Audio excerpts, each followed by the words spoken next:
Chapter 18, Things Get Kipper found the envelope in his shoe just after wrestling practice ended. He opened it. Inside were two friendship bracelets and a note addressed to him. Kipper proudly slipped each friendship bracelet onto his wrist and admired them.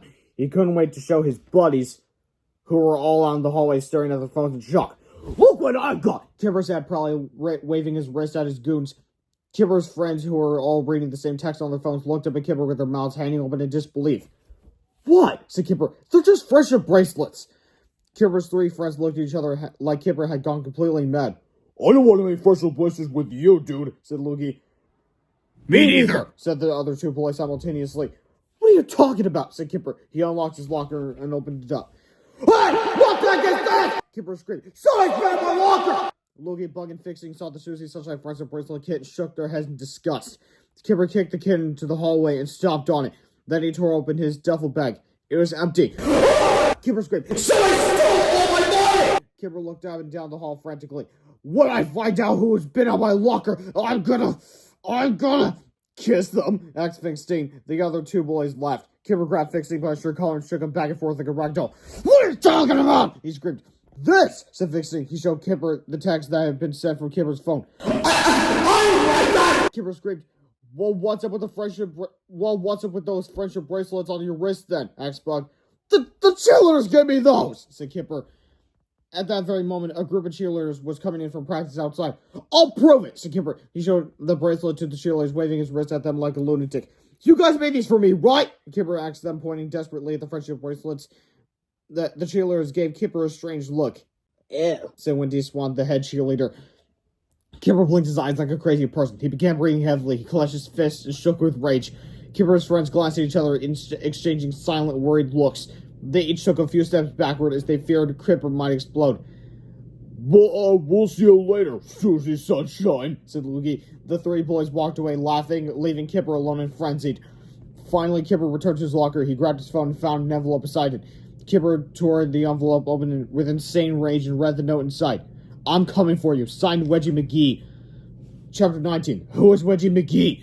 George and Harold stopped by the thrift store on their way home to buy a bunch of supplies for Tuesday. The checkout lady gave them a very strange look as they walked to the cash register. What are all these dresses for? Asked the lady. They're for school, said Harold. Oh, said the lady. When they got home, the two boys sat in George's bedroom and counted Kipper's stolen money. It totaled $916. Alright, so Harold was close. I feel like Robin Hood, said George. What should we do with all this dough? I think we should use it to buy lunches for all the kindergartners, said Harold. That's what it was supposed to be used for in the first place. George agreed.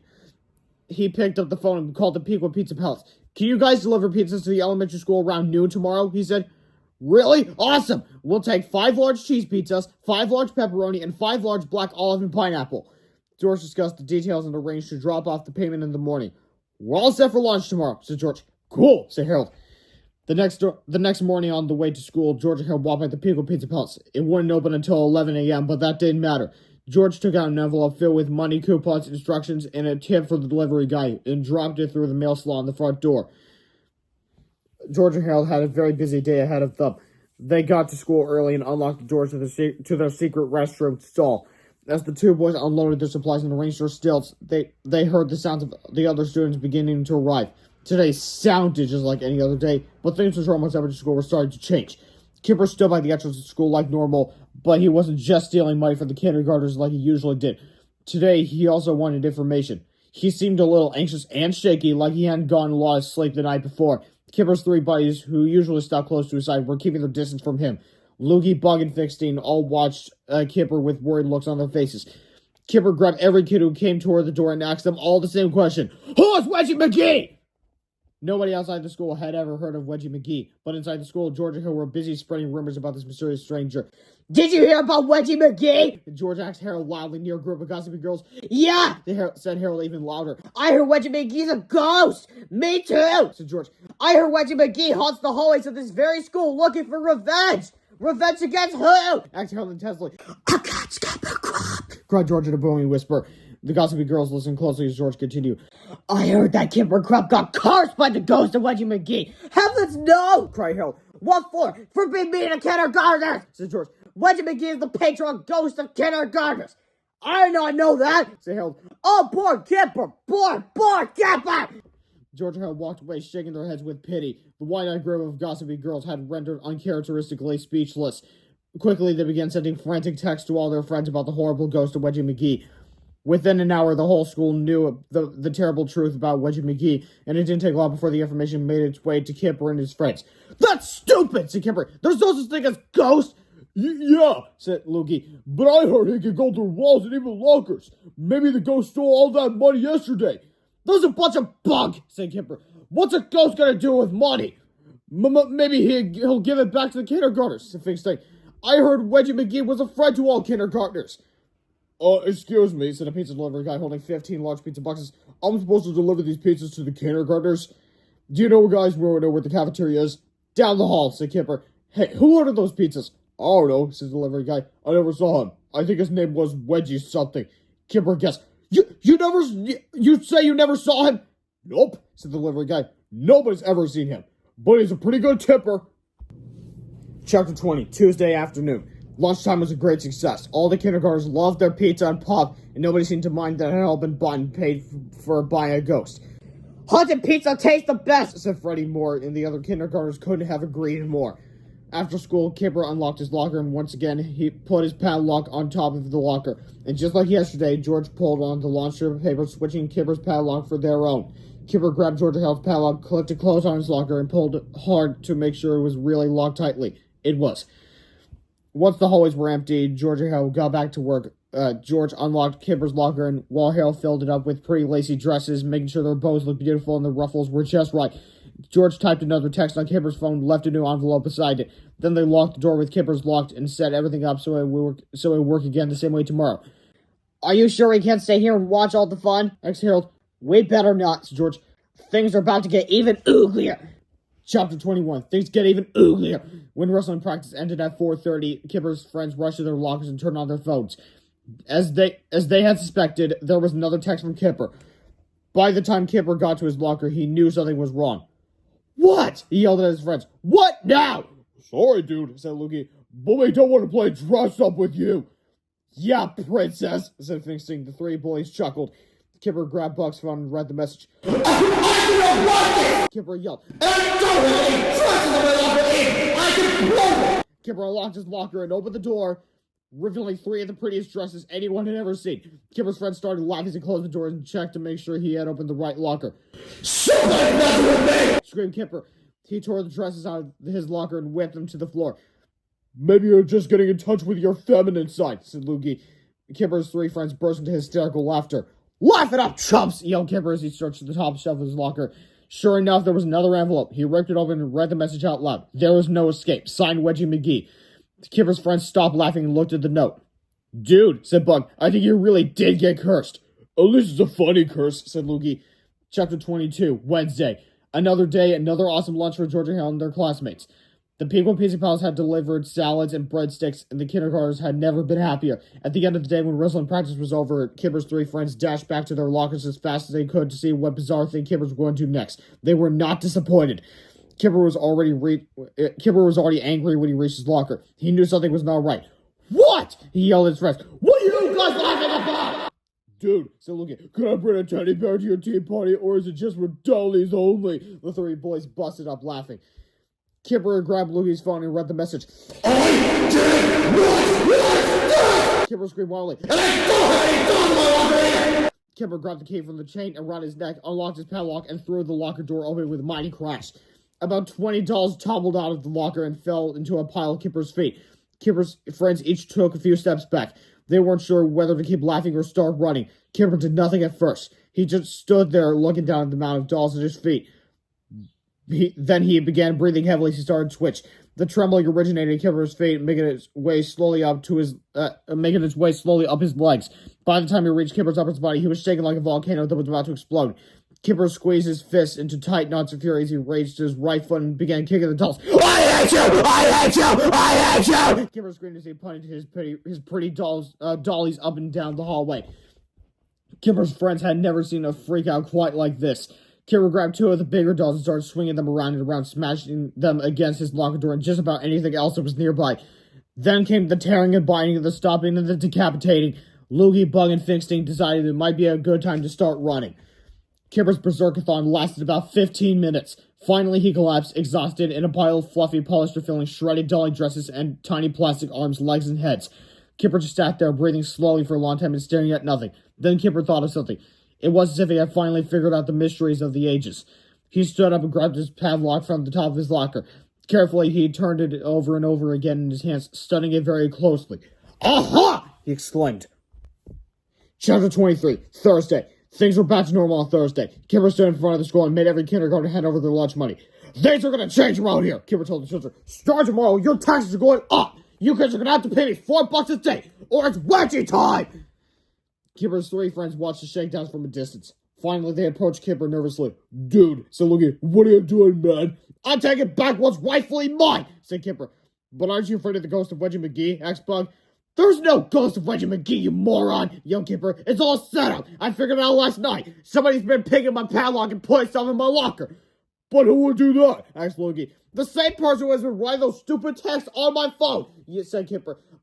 But it's all going to end today. Huh? Asked Luigi. I got a new padlock, said Kipper. He reached into his pocket and pulled out a brand new Super Duper Combo Lock 2000. This thing is totally pig-proof, said Kipper. The four fiends walked into the school and headed for the lockers. Kipper unlocked his old padlock and threw it into the garbage can, along with the key all around his sweaty neck. Then Kipper put his all-new pig-proof combination padlock on his locker and clutched it shut. Let's see somebody try to mess with me now, Kipper sneered. At noon, when the pizza delivery guy showed up with lunch for the kindergartners, Kipper stopped them in the hallway. We'll take those pizzas, said Kipper. But I'm supposed to deliver them to the kindergartners, said the delivery guy. We'll do it for you, said Kipper. Sorry, said the delivery guy, but I've got strict instructions for Wedgie McGee to— Oh, Uncle Benny! Kipper yelled. Mr. Crumb came bounding up in the hallway. What seems to be the problem, Kipper? He asked. This guy's delivering pizzas to the kindergartners, said Kipper. Is he allowed to do that? Absolutely not, said Principal Crumb. Those kids are on diets. See, said Kipper to the delivery guy. Now give me those. Kipper's crew took the pizzas and the pop away from the delivery guy. They brought it straight to the kindergarten's table in the cafeteria and started stuffing their faces. Said Kipper to the hungry kiddos. This pizza sauce is tasty. The four barbarians devoured 8 whole pizzas between them and finished off 14 cans of pop. Then they sold all their leftovers to some of the other students. Too bad the kindergartners can't buy any, Kipper laughed. But they don't have any money, do they? George and Hal were heartbroken. They had already seen Kipper's new padlock and noticed that it never left Kipper's hands when he unlocked it, not even for a second. Well, said Harold sadly, I guess the jig is up. Nothing's over till we say it's over, said George. We gotta think of something else, and quick! Chapter 24, Foamy White Ectoplasm.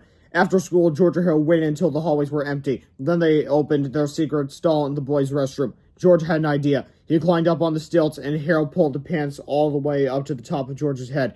Then George tried walking around looking out the zipper hole with one eye. Well, said George, how do I look? I'm not sure, said Harold. You kind of look like an afro with legs, said George as he peeked himself at the bathroom mirror. I think I'm going to need a haircut. George's idea would have to wait until tomorrow. Fortunately, the two boys had a backup plan. George and Hal ran to the convenience store up the street and bought 4 cans of shaving cream and a box of bendy straws. Then they hurried back to the school. We're going to have to work fast, said Harold. The two boys opened their box of bendy straws and pushed a straw over the spray nozzle of each can of shaving cream. Then George stuck a straw up Kipper's locker vent and began spraying. Harold took another can, stuck the straw up the vent of Luigi's locker and started squirting. After a few minutes, George and Hal's cans were empty. Then they took 2 more cans and did the same thing to Bugs and Finstein's lockers. George and Hal hid the empty shaving cream cans in their secret restroom stall. Then they ran out the back door of the school toward the football field, screaming their heads off. The cheerleaders who were just finishing their practice saw George and Hal running around like lunatics. What's that, little boys? Asked one of the cheerleaders. We just saw ghosts, cried George. Yeah, cried Hal. He was in the hallway over the lockers. The teachers were fine. What did he look like? They asked. He was invisible, cried George. But he left a trail of foamy white ectoplasm wherever he went. The cheerleaders screamed. They were terrified, but also very curious. The girls huddled together in a tight, shivering group as they tiptoed into the school to see for themselves. Everything looked normal, but they still screamed a lot anyway. One of them pushed him on the drink he found when the water squirted out. They all screamed some more. What's going on? Yelled Kipper, who had just gone on a wrestling practice with his buddies. The cheerleader screamed again. There's a ghost up here! Cried Wendy's one. Someone can't saw it! It was literally foaming one ectoplasm everywhere! That's crazy, Kipper yelled. Ghosts are for real! He and his buddies laughed arrogantly as they unlocked their lockers and opened the doors. Suddenly, 4 giant white waves of foamy white shaving cream splashed out into the hallway. Foaming one ectoplasm! Screamed the cheerleaders. They screamed and ran for their lives. Ectoplasm! Cried Bug. I've heard of that. That's ghost juice! I got ghost juice on my pants! Loogie wailed as he burst into tears. Get up! Get up! Get up! Screamed Vixen as he jumped around frantically, swatting at the shaving cream that covered his legs. I have ghost juice! That's what I Kipper yelled his buddy was no use. Loogie, Bug, and Fixing slammed their lockers and screamed in horror as they slipped and slid into the foamy white ectoplasm. The 3 petrified pests tumbled down the stairs, tripping and pushing and elbowing each other as they struggled to glide out the front door. Kipper was at his wit's end. He plopped down on the floor in the middle of the hallway and curled up into a shivering ball. Oh, he wailed. As usual, Mr. Crump came running down the hallway. What's wrong? What's wrong? Yelled Mr. Crump. Kipper showed Mr. Crump the ectoplasm and told him the whole terrifying story.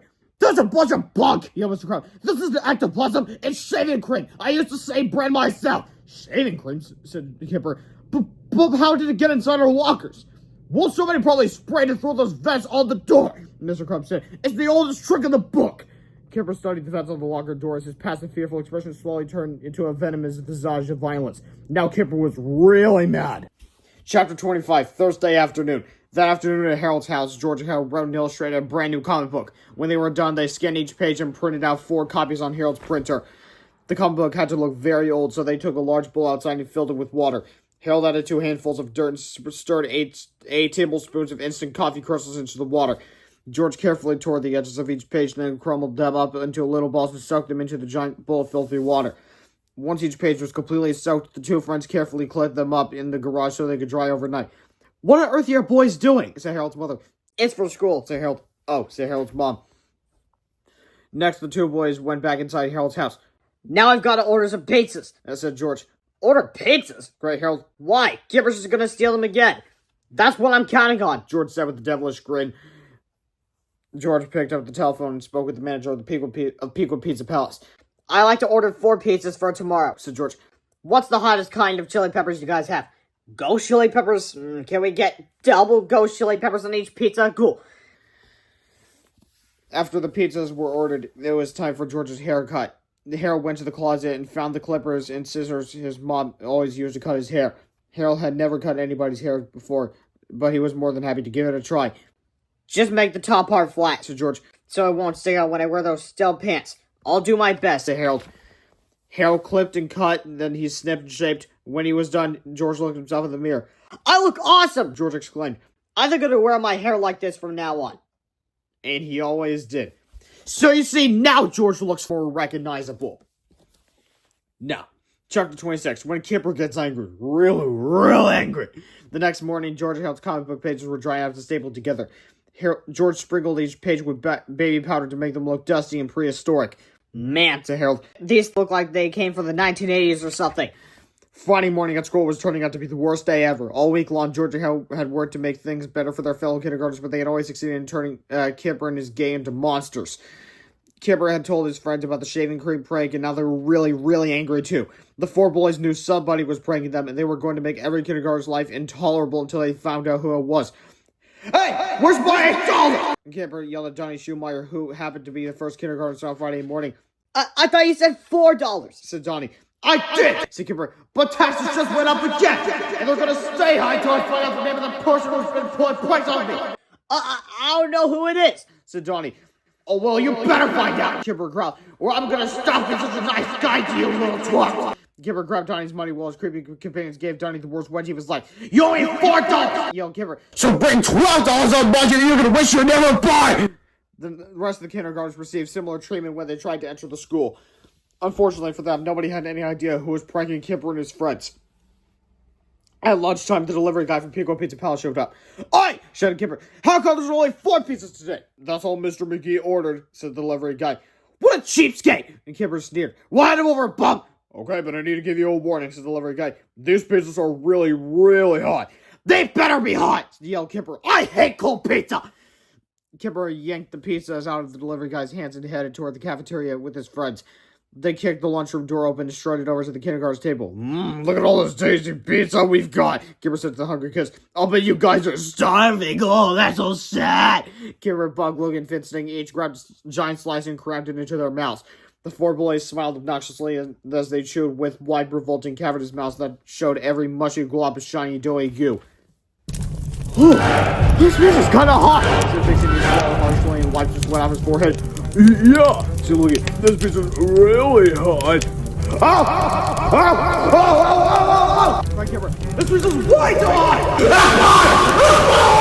Wailed Bug as he stuck out his tongue and pressed blow on it. The plug out expression to sheer horror. Quickly they began wiping off their tongues with their filthy hands, but it was too late. The ghost chilies had already done their damage. Kipper and his terror-stricken buddies stampeded to the ring and found waving their arms and shrieking like a cackle of panicked hyenas. They pushed and shoved each other with desperate attempts to splash cold water onto their tongues. Kipper wasn't having much success with drinking time, so he bolted to the milk table. There he began clawing the tiny half-pint milk cartons open, one after the other, and splashing the milk into his face. The other three bullies followed, shoving and jabbing and kicking each other as they tore the tiny cartons with their teeth and sprayed the milk with gaping, smoldering mouth.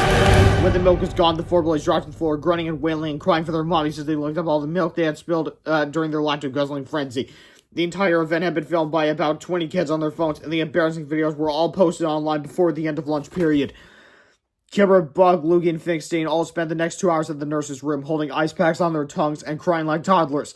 They started to feel better just as the school day was ending and wrestling practice was about to begin. Chapter 27, Something Wedgy This Way Comes. At 2:45 p.m., when the final bell rang, George and her ran to their secret restroom stall and grabbed 2 empty glass jelly jars. Then they headed out towards the groundskeeper's shed. There were always a ton of spiders back there, and George and Hale worked very hard to safely capture as many as they could.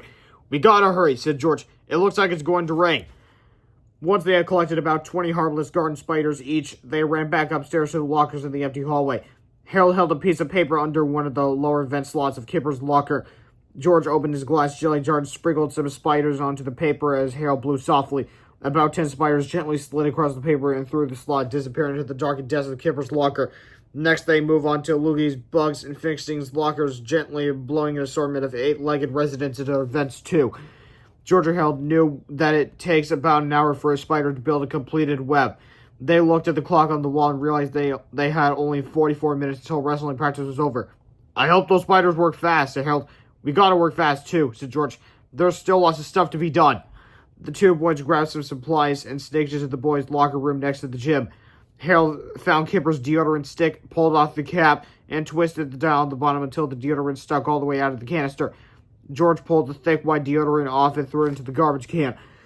Then he opened a package of extra spicy jalapeno cream cheese and began packing it into the plastic deodorant canister with a spoon.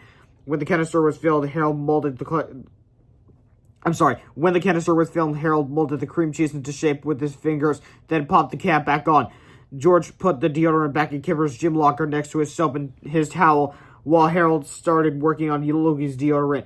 It took about 30 minutes, but soon George and Harold had transformed all the bullies' deodorant sticks into jalapeno cream cheese applicators. Once everything was back where it belonged, George and Harold rushed to their secret stall in the boys' restroom. Time was running out. George climbed onto his stilts as Harold gathered the ancient-looking comics and an old walkie-talkie. Quickly, the two friends sneaked down to the hallway and got to work.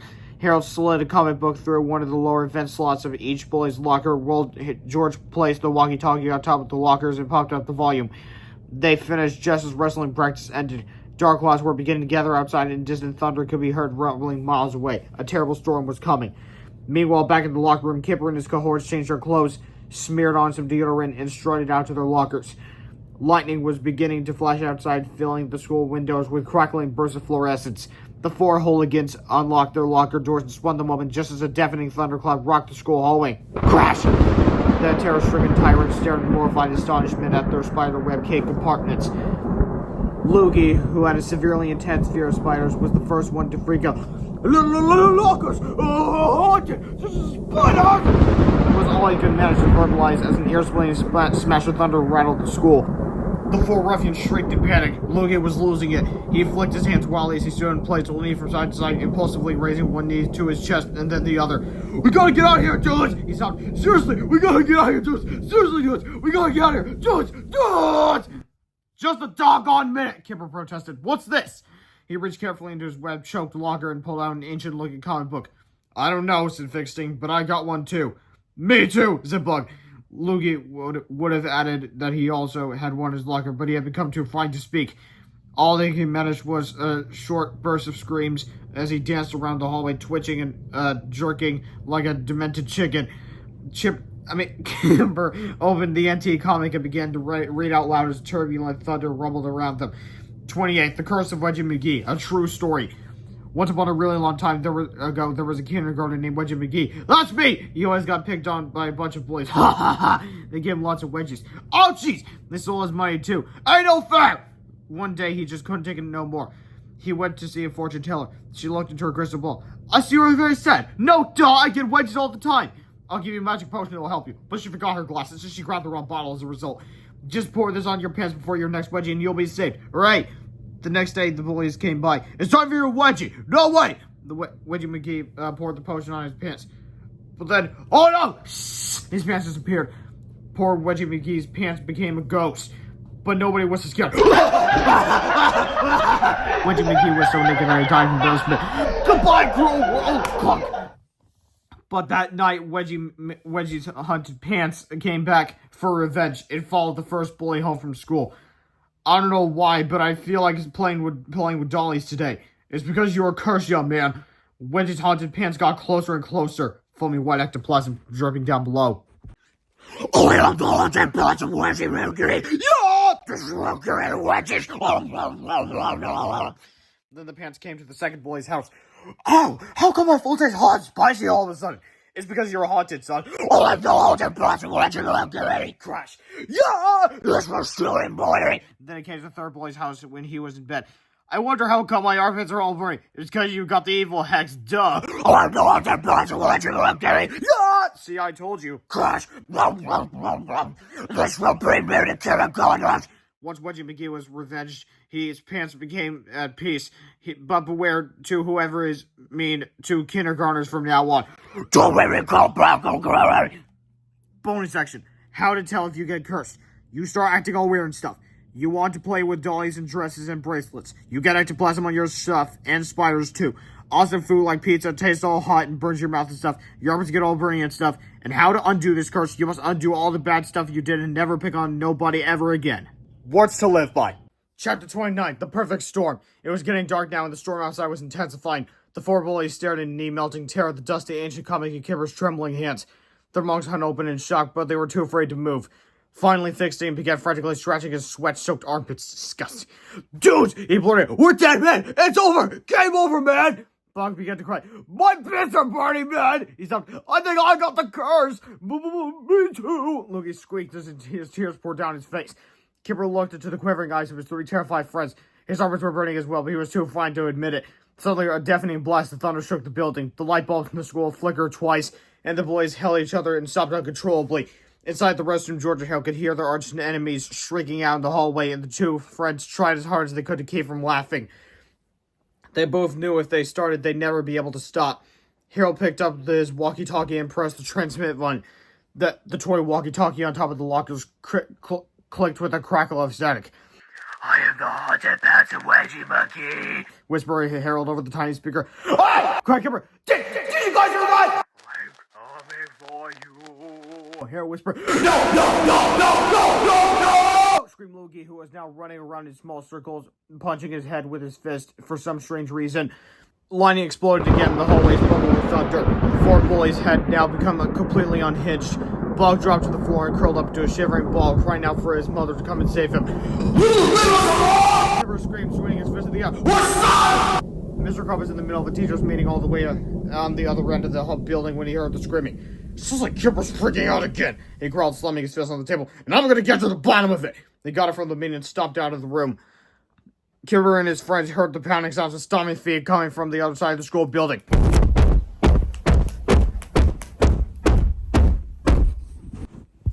Sorry. The stomping got louder and louder and closer and closer. "Let's hide in the bathroom!" screamed Logie through his tears. Immediately, the 4 or 5 friends scrambled through for the bathroom door. Inside the bathroom, George and Harold were still getting ready for their final prank. Harold steadied the wooden stilts while George pulled the tall pair of pants over to his head. The two kindergartners didn't know that they were about to be ambushed. "I can't see," says George. "Here," said Harold. "Let me." Suddenly, the restroom door crashed open and the terrified boys tumbled inside. They looked at Harold holding onto the giant pair of pants in front of them. Lightning pierced the darkened clouds and everyone froze. The stomping footsteps came closer and closer.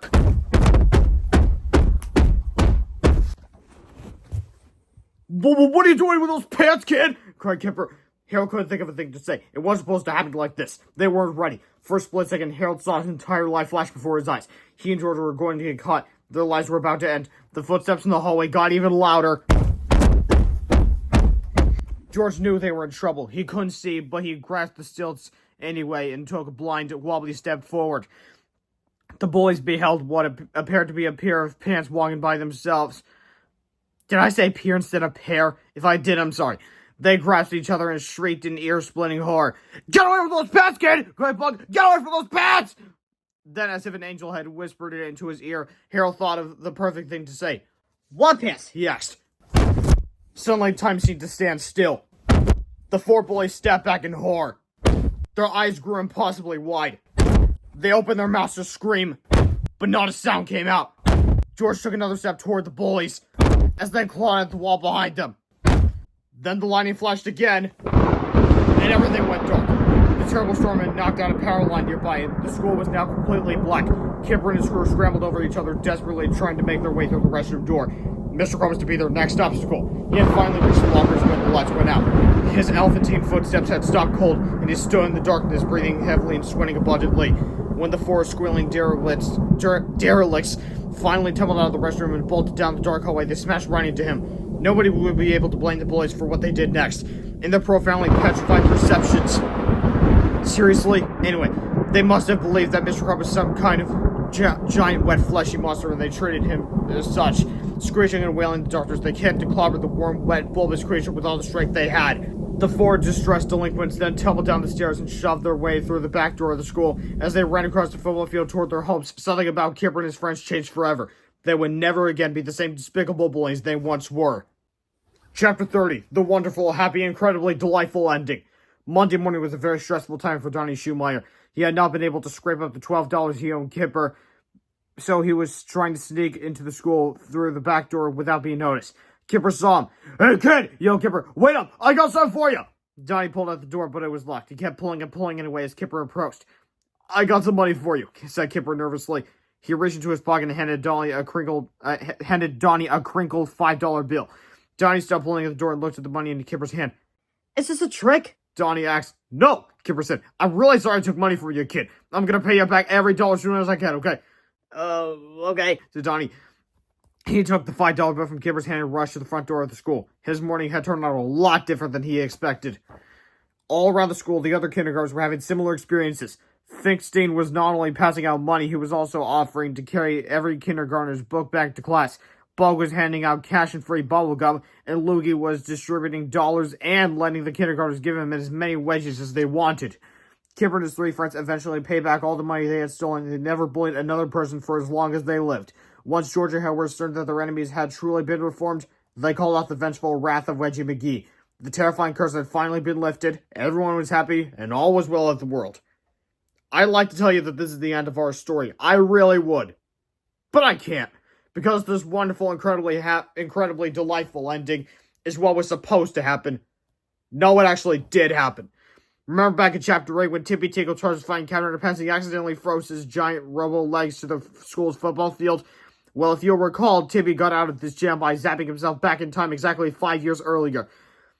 Now see if you can guess which night occurred exactly 5 years earlier. If you guessed the night of the terrible thunderstorm that forever changed the lives of Kipper and his buddies, you'd be correct. Unfortunately, by some wild and tragic coincidence, Tippy sent himself and his gigantic robo pants back in time to the very moment when Kipper and his friends were running across the football field toward their homes. Ignoring the cautious wisdom of the banana cream pie paradox, Tippy's reckless journey back through time would end up making one small, seemingly insignificant change. And this one tiny busy change would eventually destroy all hopes for the future of our civilization. As much as I hate to do it, let's go back to the darkened hallway of that fateful stormy night and find out what really happened.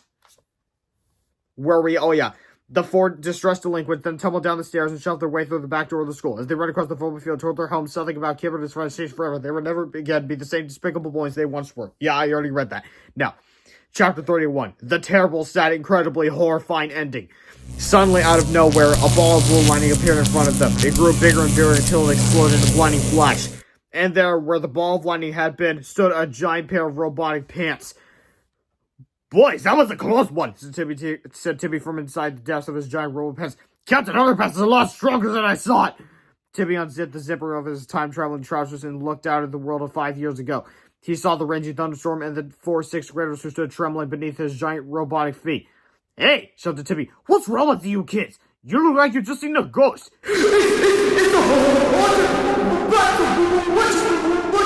Screamed Fixity, pointing up and taking his gigantic darkened silhouette. Kipper and his buddies then screamed so loud and so high, only dogs can hear them. What happened next is what psychologists commonly refer to as going cuckoo for Cocoa Puffs. Another General Mills cereal reference, because you remember book 5, they reference tricks, saying silly rabbi tricks are for kids based on a silly rabbit, but it's like a rabbit, but without the T. Moving on. The 4 6th graders fell to their knees, shaking, twitching, uttering complete nonsense as their fragile eggshell minds began to shatter. Bubba, bubba, bubba, hubba, hubba, hubba, wah, wah, cried Kipper as he frantically slapped himself in the face again and again. Bo tore off his clothes and began dancing the hula while singing I'm a Little Teapot as loudly as he could.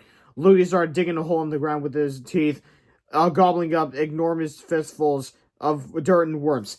And poor Fixstein just laughed maniacally, happily banging his head into the grass over and over and over and over and over and over and over and over and over and over and over again. Anyway, please go bananas.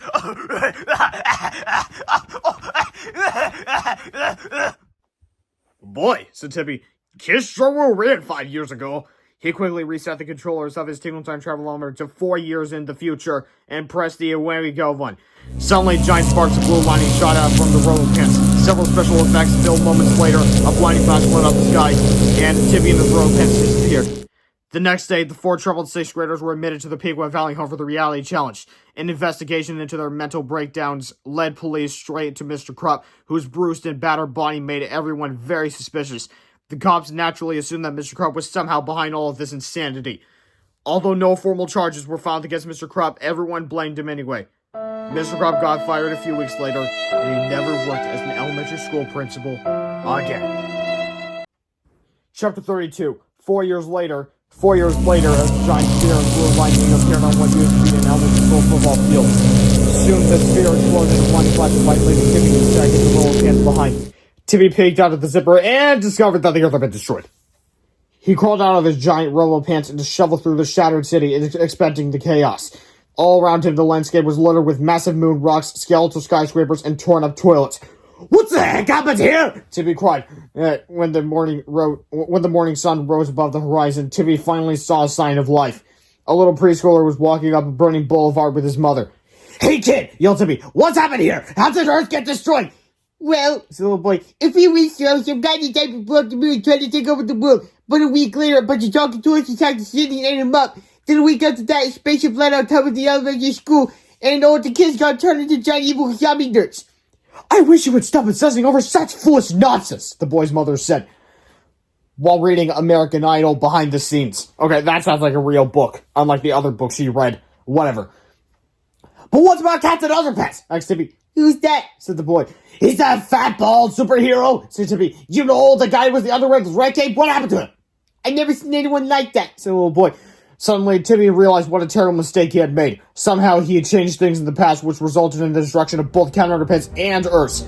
I must go back and I'll do what I did, cried Timmy. I must go back in time to save Captain Underpants. Quickly, little boy, screamed Timmy. Tell me everything you know about these zombie nerds who have taken over the world. Well, they're really strong and they're really powerful. Yes, Timmy. What else I'll say? Right behind you, said the little boy. Timmy turned and looked up. There, standing behind him, were two of the biggest, evilest looking zombie nerds anyone had ever seen. One of the zombie nerds raised his foot above Timmy's head. No!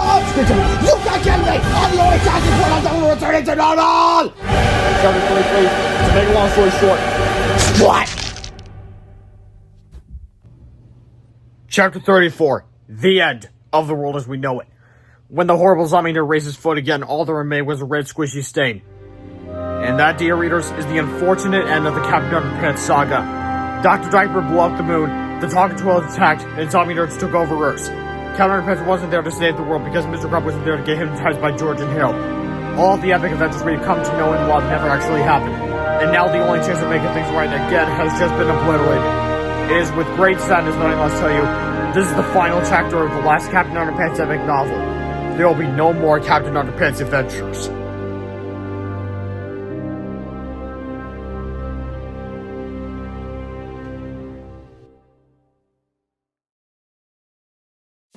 JK! There will be more.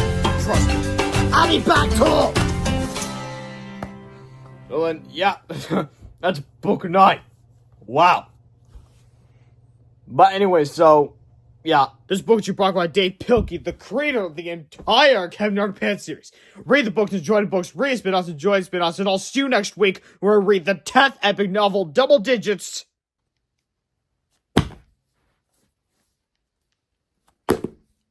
Captain Underpants and the Revolting Revenge of the Radioactive Robo-Boxers. I'll see you there. Goodbye. Oh, like, comment, and subscribe. Goodbye.